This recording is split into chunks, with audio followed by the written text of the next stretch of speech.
ഇന്ത്യയിലെ AI ഉച്ചകോടി ഇതിൽ വളരെ അനിഷ്ടകരമായ ഒരു സംഭവം ഉണ്ടായല്ലോ സർ. യൂത്ത് കോൺഗ്രസ് പ്രവർത്തകരുടെ കടന്നുകയറ്റം ഒക്കെ ഉണ്ടായി. അപ്പോൾ അവർക്കെതിരെ നടപടിയെടുക്കുമ്പോൾ ഇവിടുത്തെ ഒരു വിഭാഗം മാധ്യമങ്ങൾ പറയുന്നു അത്തരത്തിൽ ജാമ്യമില്ലാത്ത വകുപ്പുകൾ പ്രകാരം അങ്ങനെയൊക്കെ ഉള്ള രീതിയിലേക്ക് ഇതിനെ മാറ്റിമറിക്കുകയാണ്.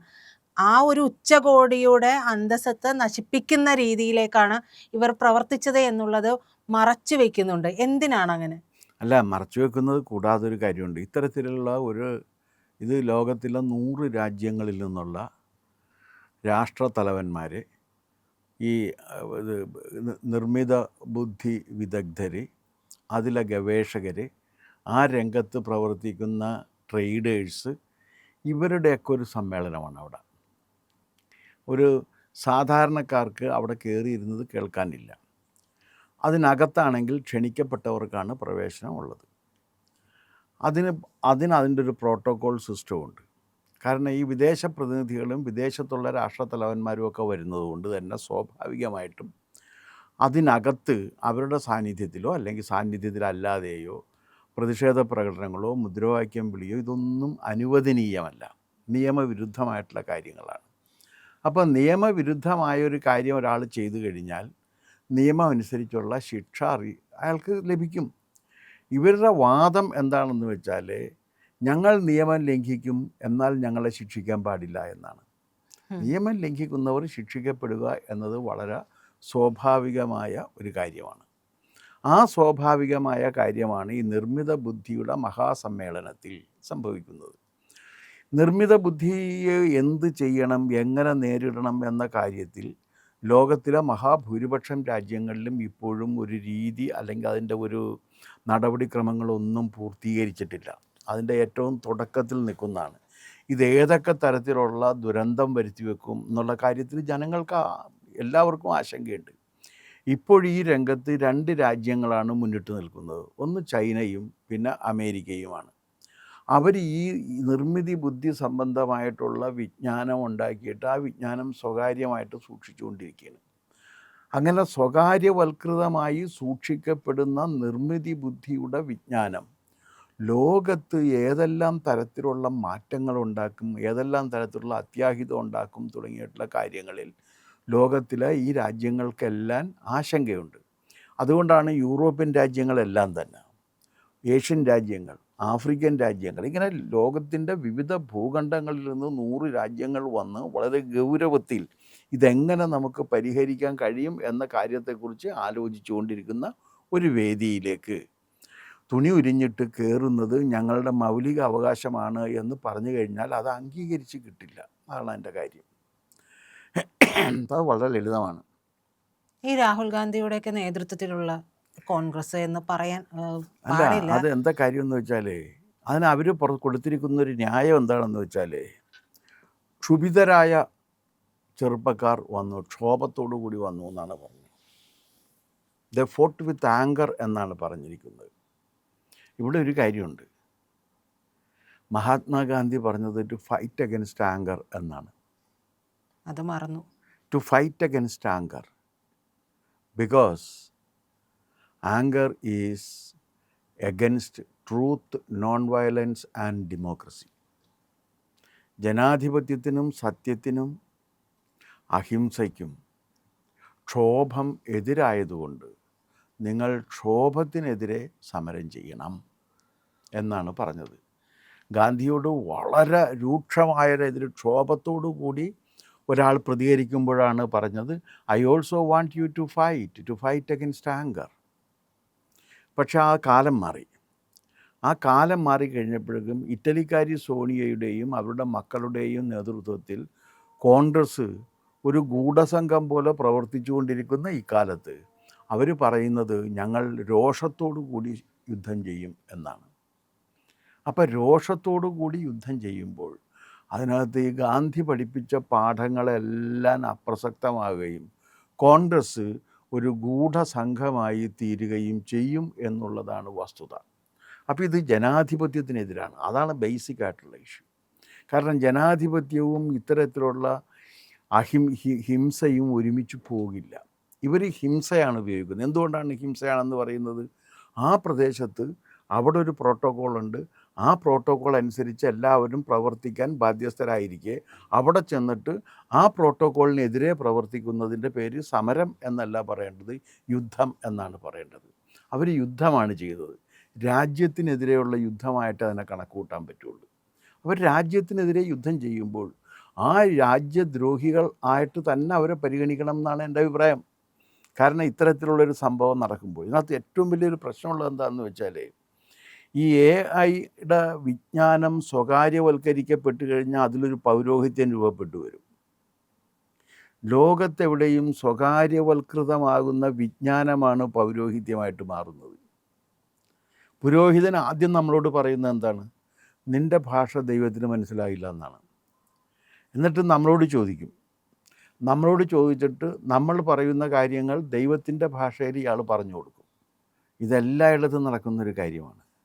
ഉദാഹരണത്തിന് ഞാൻ ഈ വീട്ടിൽ ഒരുപാട് പേര് ചെറുപ്പത്തിലൊക്കെ മരിച്ചപ്പോൾ എല്ലാവർക്കും കർമ്മം ചെയ്യാൻ വേണ്ടി ഞാനാണ് ഇരിക്കുന്നത്. അപ്പോൾ എൻ്റെ അച്ഛന് വേണ്ടി കർമ്മം ചെയ്യുന്ന സമയത്തും ഈ പൂജാരി എൻ്റെ അടുത്ത് ചോദിക്കും, പേരെന്താണെന്ന് ചോദിക്കും. അപ്പോൾ ഞാൻ രാധാകൃഷ്ണൻ എന്ന് പറയും. നക്ഷത്രം എന്താണെന്ന് ചോദിക്കും. അപ്പോൾ ഞാൻ നക്ഷത്രം പറയും. ഇത് കഴിഞ്ഞാൽ പിന്നൊരു നാടകമുണ്ട്, രോഹിണി നക്ഷത്ര ജാതസ്യ രാധാകൃഷ്ണൻ നാമസ്യ എന്ന്. മനസ്സിലായില്ല? മലയാളത്തിൽ പറഞ്ഞ കാര്യങ്ങൾ എന്നെക്കൊണ്ട് സംസ്കൃതത്തിൽ പറയിപ്പിക്കുകയാണ്. കാരണം സംസ്കൃതത്തിൽ പറഞ്ഞാലേ ദൈവത്തിന് മനസ്സിലാകൂ എന്നാണ് ഇവർ പറയുന്നത്. മലയാളത്തിൽ പറഞ്ഞാൽ ദൈവത്തിന് മനസ്സിലായില്ല എന്നൊരു ധ്വനി അതിനകത്തുണ്ട്. ഇത് തന്നെ എല്ലാ മതത്തിലും ഉണ്ട്. ഈ ക്രിസ്ത്യാനികളുടെ മതത്തിൽ ലത്തീനിൽ പറഞ്ഞാലേ മനസ്സിലാവുള്ളായിരുന്നു. ലാറ്റിനൈസ്ഡ് ചർച്ചായിരുന്നു, ലത്തീനിൽ പറയണമായിരുന്നു. ബ്രിട്ടീഷുകാർ ഭരിച്ചിരുന്നപ്പോൾ അത് ഇംഗ്ലീഷിൽ പറഞ്ഞാൽ മതിയായിരുന്നു. പിന്നെ കുറേ കാലം സുറിയാനി ഭാഷയിലാണ് പറഞ്ഞിരുന്നത്. ഇതെല്ലാം കഴിഞ്ഞിട്ട് ഈ അടുത്ത കാലത്താണ് മലയാളത്തിൽ പറഞ്ഞാൽ ദൈവത്തിന് മനസ്സിലായി തുടങ്ങിയത്. ഈ മുസ്ലിങ്ങളെ സംബന്ധിച്ചിടത്തോളം ഇപ്പോഴും മലയാളത്തിൽ പറഞ്ഞാൽ ഒന്നും മനസ്സിലാകില്ല, മനസ്സിലാവണമെങ്കിൽ അറബി പറയണം. അപ്പോൾ ഈ രീതിയിൽ സാധാരണ ജനങ്ങളുടെ ഭാഷ ദൈവത്തിന് വഴങ്ങില്ല എന്ന് പറഞ്ഞുകൊണ്ട് ദൈവത്തിൻ്റെ ഭാഷയുടെ അധികാരികളായി ആ വിജ്ഞാനം സ്വകാര്യവൽക്കരിച്ചുകൊണ്ടാണ് പൗരോഹിത്യം നിലനിൽക്കുന്നത്. പൗരോഹിത്യത്തെ കൊണ്ട് ഈ രാജ്യത്തെ ജനങ്ങൾക്കോ നാടിനോ നാട്ടാർക്കോ ഇന്ന് വരെ ഒരു പ്രയോജനവും കാര്യമായിട്ട് ഉണ്ടായിട്ടില്ല. അവർക്ക് പ്രയോജനമുണ്ട് എന്നല്ലാതെ. ഇതേ കാര്യമാണ് ഇപ്പോൾ ശാസ്ത്രത്തിലൊക്കെ സംഭവിക്കാൻ പോകുന്നത്. കാരണം ഓരോ കക്ഷികളും വിജ്ഞാനം ഉണ്ടാക്കുകയും ആ വിജ്ഞാനം സ്വകാര്യവൽകൃതമായി സൂക്ഷിക്കുകയും അതിലവർ അധികാരം വരുത്തുകയും അത് വിൽക്കുകയും അതെങ്ങനെയെല്ലാം ഉപയോഗിക്കുന്നു എന്നുള്ള കാര്യം നാട്ടുകാരറിയാതിരിക്കുകയും ചെയ്യുന്ന ഗുരുതരമായ ഒരു അന്തരീക്ഷം ലോകത്ത് വരുന്നു. അങ്ങനെ വരുമ്പോൾ അത് ഒരുപാട് രംഗങ്ങളിലേക്ക് ബാധിക്കും. നമ്മുടെ തൊഴിൽ രംഗത്തെ ബാധിക്കും, നമ്മുടെ വിജ്ഞാന വിനിമയ രംഗത്തെ ബാധിക്കും, നമ്മുടെ ക്രിയേറ്റീവായിട്ടുള്ള സൃഷ്ടികളെ ബാധിക്കും. ഇപ്പോൾ ജേർണലിസം എന്നൊക്കെ പറഞ്ഞു കഴിഞ്ഞാൽ ഇനിയിപ്പോൾ ഒന്നും വേണ്ട, ഇതിനെക്കുറിച്ചൊരു സാധനം വേണമെന്ന് ചാറ്റ് GPT പറഞ്ഞു കഴിഞ്ഞാൽ ആ ഉടനെ തന്നെ അവരെഴുതി തരും. അത് വെച്ചിട്ട് പത്രം നടത്താൻ പറ്റും. അങ്ങനെ ഈ രീതിയിൽ ഇതിനകത്തൊരു പ്രശ്നമുള്ളത് എന്താണെന്ന് വെച്ചാൽ, ഇത് ഒന്നും ഒരു പക്ഷേ നമ്മൾ കൊടുക്കുന്നതായിരിക്കില്ല. ഇത് എവിടെ നിന്നൊക്കെയോ എടുത്തിട്ട് ഇത് എടുത്ത് കൊണ്ടുവന്ന് തരുന്നതുമായിരിക്കും.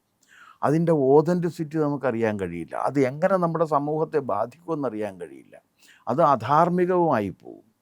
ഇപ്പം അതിൻ്റെ ഒരു ഫലമായിട്ട് വന്നേക്കുന്ന ഒരു ദുരന്തം എന്താണെന്ന് വെച്ച് കഴിഞ്ഞാൽ, അത് മോദി അദ്ദേഹത്തിൻ്റെ പ്രസംഗത്തിൽ പറഞ്ഞു. ഇപ്പം ഏറ്റവും വലിയ ദുരന്തം എന്ന് പറഞ്ഞാൽ, നമ്മളൊരാളെ കാണുമ്പോൾ അയാളൊരു ഡാറ്റ പോയിൻ്റായിട്ടാണ് കാണുന്നത്. അയാളിൽ നിന്ന് നമുക്ക് കുറേ ഡാറ്റ കിട്ടും.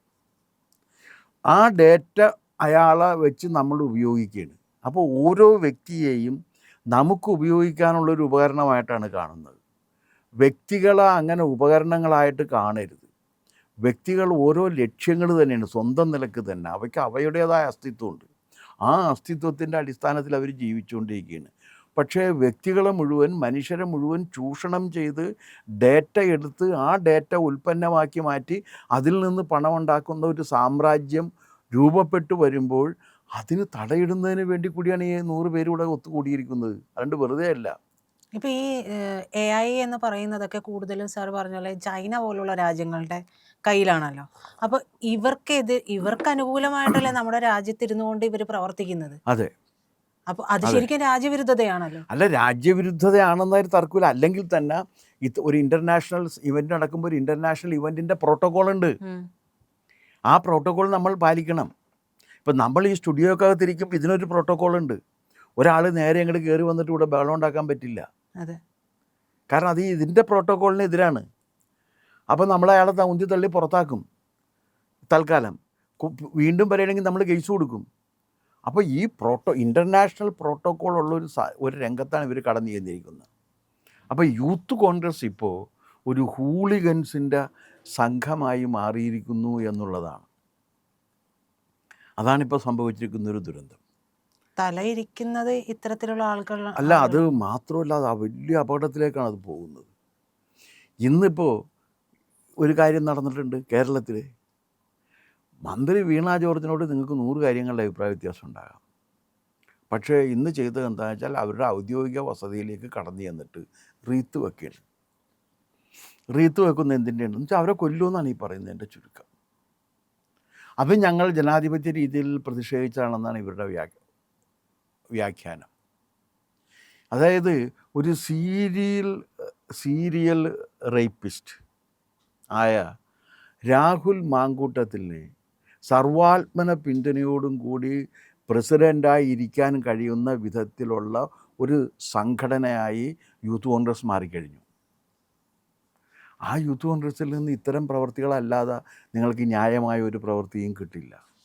അപ്പോൾ ചുരുക്കി പറഞ്ഞാൽ ഈ ഇന്ത്യ മഹാരാജ്യത്തിൻ്റെ തകർച്ചയ്ക്ക് വേണ്ടി പ്രവർത്തിക്കുന്ന ശക്തികളുടെ ചട്ടുകമായിട്ട് കോൺഗ്രസ് മാറിയിരിക്കുന്നു.